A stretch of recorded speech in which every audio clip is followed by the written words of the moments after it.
l'isolement social semble être un défi inédit dans nos sociétés. Donc l'isolement social, en fait, est le symptôme d'une transition des modes d'attachement, des modes relationnels qui nous lient ensemble, qui sont dans la période mis à l'épreuve de façon inédite. Et c'est ces relations implicites, horizontales, choisies, qui produisent de l'entraide, de la bienveillance entre nous, mais qui ne sont pas formalisées, qui ne sont très rarement pensées politiquement, c'est celles-là qui sont mises à l'épreuve par nos sociétés aujourd'hui et qui s'usent de façon risquée ou qui se déchirent par endroits.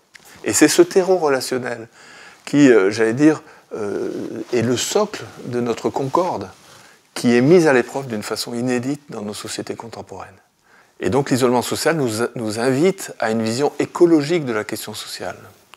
Comme nous l'avons fait il y a quelque temps, en prenant conscience que les ressources naturelles n'étaient pas infinies et qu'il fallait penser à les protéger pour qu'elles aient le temps de se restaurer au fur et à mesure que nous les utilisions, de la même façon, il faut que les ressources relationnelles se restaurent et se reproduisent au rythme suffisant au fur et à mesure que nous les mettons en tension.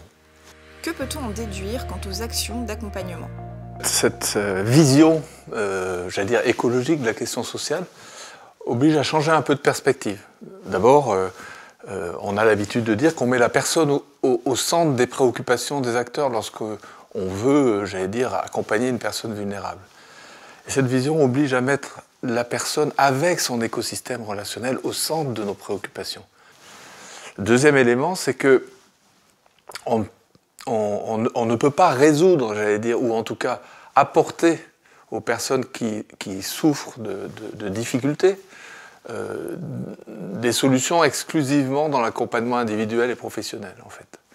Et donc l'engagement dans tout ce qui peut appuyer, soutenir, favoriser, cultiver, nourrir l'engagement bénévole, de voisinage, dans la proximité des personnes, doit être favorisé. La troisième chose, c'est que cet engagement bénévole, cet engagement associatif, cet engagement citoyen, il faut qu'il soit articulé avec l'accompagnement professionnel.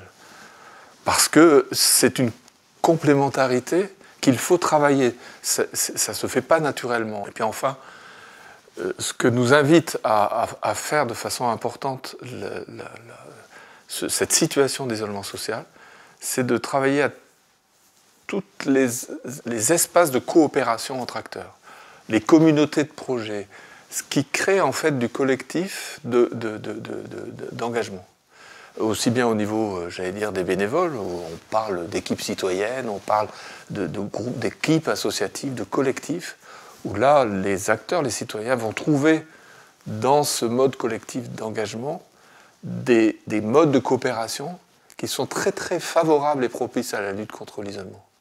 De la même façon, les institutions sur des territoires doivent trouver des espaces de coopération, parce que sans ces espaces de coopération, en fait, chacun est dans la solitude. Pas seulement la personne, mais les acteurs aussi. Il y a un rapport qui existe de Denis Pifteau qui disait ça, la solitude de tous face en fait aux vulnérabilités. En fin de compte, c'est la coopération de tous qui va pouvoir répondre.